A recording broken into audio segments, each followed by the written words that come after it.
Hello friends, welcome to bright classes. ये जो हमारी सीरीज़ है ये टीजीटी पीजीटी कॉमर्स के लिए है। जो यूपी के लिए एग्जामिनेशन होगा उसमें लेखाकरण में दोहरी प्रविष्टि प्रणाली या दोहरी कथान प्रणाली के ऊपर आज आप अफसर रहमान के साथ डिस्कशन कर रहे हैं। जैसे अकाउंटिंग जो होती है वो हमारी डबल एंट्री सिस्टम होता है कि इसमें एक खाते को हम डेबिट करते हैं और उसी अमाउंट से दूसरे खाते को क्रेडिट किया जाता है। लेखाकरण में दोहरी प्रविष्टि प्रणाली या दोहरी खतान प्रणाली डबल एंट्री सिस्टम बही खाता की एक पत्ती है। इसका नाम दोहरी प्रविष्टि इसलिए है क्योंकि इसके अंतर्गत किसी खाते की प्रत्येक प्रविष्टि के संगत किसी दूसरे खाते में एक विपरीत प्रविष्टि का होना ज़रूरी है। उदाहरण के लिए 100 रुपये की कमाई को दर्ज करने के लिए दो प्रविष्टियाँ आवश्यक हैं। आपको 100 रुपये की कमाई को दिखाने के लिए दो एंट्रीज करनी होंगी। एक तो होगी आपकी कैश नामक खाते में 100 रुपये की डेबिट प्रविष्टि की जाएगी। कैश अकाउंट आपका 100 रुपये से डेबिट होगा और उसी 100 रुपये को आप इनकम अकाउंट में क्रेडिट करेंगे। इसे हिंदी में द्विअंकन प्रणाली भी कहते हैं कि जो आपकी एंट्रीज़ हैं वो एक साइड आपकी डेबिट होगी तो दूसरी साइड वो क्रेडिट होगा। जैसे दोहरी लेखा प्रणाली के प्रमुख भाग निम्नलिखित हैं कि जो आपकी डबल एंट्री सिस्टम है उसमें मैन पार्ट्स जो हैं वो क्या हैं। इन्हें दोहरा लेखा प्रणाली की सीढ़ियाँ या लेखा क्रम का ढांचा भी कहा जाता है। इसमें क्या होती है, सबसे पहले प्रारंभिक लेखा। स्टार्टिंग जब हम अकाउंट्स की करते हैं तो वो हम जर्नल एंट्रीज से करते हैं जिसको हम रोजनामचा कहते हैं। फिर इसका क्लासिफिकेशन होता है। फिर इसके बाद हम तल पर ट्रायल बैलेंस को बनाते हैं। फिर फोर्थ स्टेप में हम अंतिम लेखे या फाइनल अकाउंट्स बनाते हैं। निर्माण खाता या व्यापार खाता एक चीज़ होती है इसके अंदर, जैसे ट्रेडिंग अकाउंट होता है फाइनल अकाउंट में। सेकंड स्टेप होता है profit and loss, income expenditure account होता है। थर्ड होता है स्थिति विवरण या बैलेंस शीट। लाभ देने वाले पक्षकार के खाते को लेनदार कहा जाता है और जो पक्षकार इस लाभ को प्राप्त करता है उसके खाते को देनदार कहा जाता है।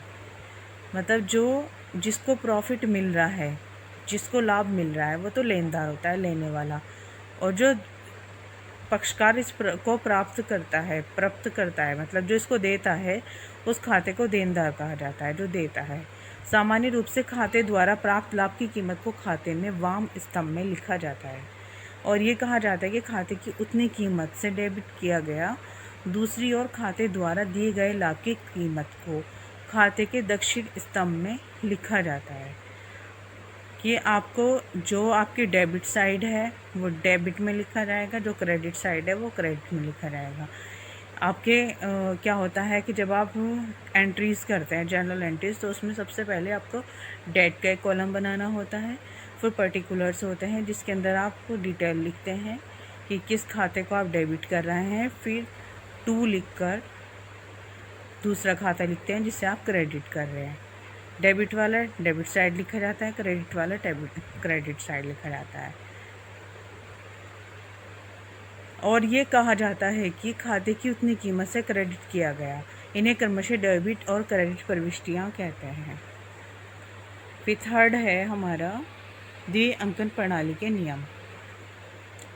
इसमें रूल्स क्या क्या फॉलो हमें करने होते हैं। नियम या सिद्धांत से आशय उस सामान्य नियम से है जो व्यवहारों या सौदों की दिशा निर्देश करने में सहायता करते हैं। वास्तव में ये सिद्धांत मुख्यतः 3 नियमों पर आधारित है। इसे दोहरी लेखा प्रणाली के सिद्धांत भी कहा जाता है। द्विअंकन प्रणाली के नियम खातों के अनुसार प्रयोग किए जाते हैं। दोहरा लेखा प्रणाली में खातों के 3 प्रकार होते हैं। एक विशेष खाते को डेबिट या क्रेडिट करने से पूर्व हमें ये देख लेना चाहिए कि व्यापारी द्वारा किए गए सौदे से कौन सी श्रेणी के खाते प्रभावित होते हैं। मतलब हमें ये देखना होता है कि जो भी हम डेबिट या क्रेडिट करते हैं, ठीक है, उससे हमारे कौन से अकाउंट्स जो हैं जिनके ऊपर फ़र्क पड़ रहा है।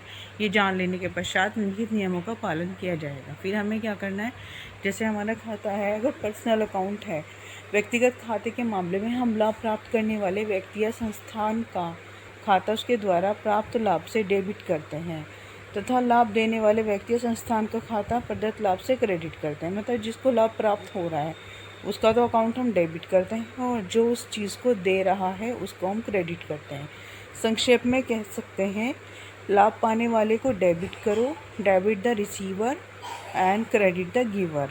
लाभ देने वाले को क्रेडिट करो। संपत्ति, वस्तु खाते या रियल अकाउंट्स।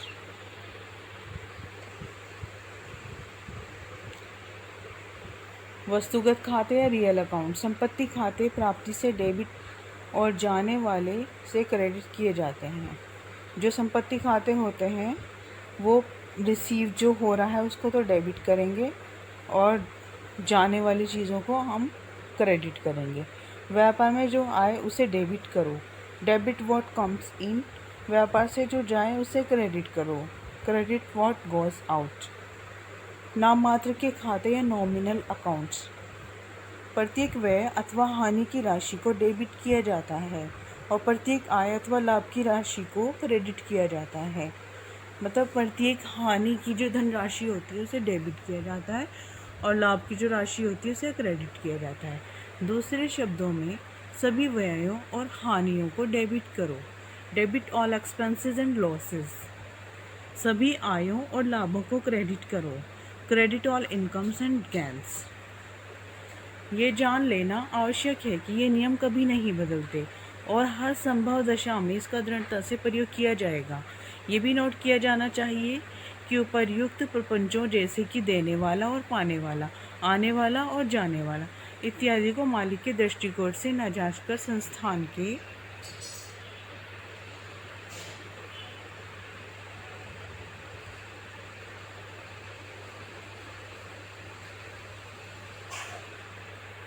ये जान लेना आवश्यक है कि नियम कभी नहीं बदलते, हर संभव दिशा में इसको दृढ़ता से प्रयोग किया जाना चाहिए। आने वाला, जाने वाला, देने वाला, पाने वाला, इन सब चीज़ों को ना हम संस्थान के दृष्टिकोण से जांचेंगे। द्विअंकन प्रणाली के उपयुक्त नियमों के अतिरिक्त लेखांकन की कुछ अवधारणाएं तथा मान्यताएं हैं। वास्तविक बही खाता तथा लेखांकन कार्य आरंभ करने से पूर्व इनका पता होना आवश्यक है। मतलब कोई भी हम बही खाता, लेजर या अकाउंटिंग कार्य कर रहे हैं तो उसके लिए हमें इन सब नियमों का पता होना ज़रूरी है। इन नियमों को कुछ अन्य प्रायोगिक तरीके से भी याद रख सकते हैं, उपयोग में आसानी से किया जा सकता है। जैसे इसके लिए सर्वप्रथम सौदा या लेन देन की प्रकृति को पहचान कर उनके दो रूपों को अलग करना आवश्यक है। हमें ये पता होना चाहिए कि ये जो सौदा या लेन देन है वो किस टाइप का है, किस कैटेगरी में आएगा। सामान्यतः 90% सौदे नकद लेन देन से संबंधित होते हैं। अतः स्पष्ट है कि इनका एक रूप या पक्ष नकद होगा, दूसरा नकद वास्तविक खाता है। कि मतलब जो हमारा कैश है ना, तो ये कैश के रूप में होंगी जो ट्रांजेक्शन्स होंगी। तो हम क्या करेंगे, यदि प्राप्त हो रहा है तो नकद खाता डेबिट, और उसका दूसरा पक्ष चाहे वह व्यक्तिगत हो, वास्तविक हो या वास्तविक हो, किसी भी टाइप का हो, उसे हम क्रेडिट करेंगे। अगर कैश हमें मिल रहा है ना तो हम कैश को डेबिट करेंगे। ठीक है, इतनी बात आपके लिए समझ लेना ज़रूरी है ताकि आपकी एंट्रीज में कोई भी गलती ना हो। अवास्तविक हो या बिना विचार के ही क्रेडिट किया जा सकता है। और यदि नकद जा रहा है तो नकद खाता क्रेडिट होगा। जब अगर आपका कैश आ रहा है तो कैश को आप डेबिट करोगे, कैश जा रहा है तो आप कैश को क्रेडिट करोगे, फिर उसके अलावा दूसरा जो भी अकाउंट होएगा वो हमारा डेबिट होगा। इसी प्रकार खर्चे व आय को भी सरलता से पहचाना जा सकता है। अतः समस्त प्रकार से आगम खर्चों को डेबिट एंड दूसरे पक्ष को चाहे जो भी हो क्रेडिट होगा। कि जो भी हमारे सभी खर्चे हैं उनको हमें डेबिट करना है और दूसरी जो इसका पक्ष है, दूसरी जो साइड है उसे हम क्रेडिट करेंगे।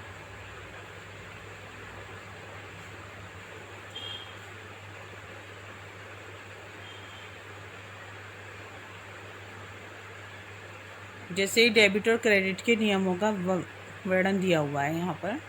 जैसे यहाँ पर एक लेखों के प्रकार, व्यक्तिगत खाते हैं तो इसमें एग्जाम्पल हमारी संस्था है या व्यक्ति, कोई भी संस्था हो सकती है, व्यक्ति हो सकता है। तो इसमें लाभ प्राप्त करने वाले को तो हम करेंगे डेबिट और लाभ देने वाले को हम क्रेडिट करेंगे। ठीक है, अंतिम लेखों की प्रविष्टि होगी ट्रायल बैलेंस में।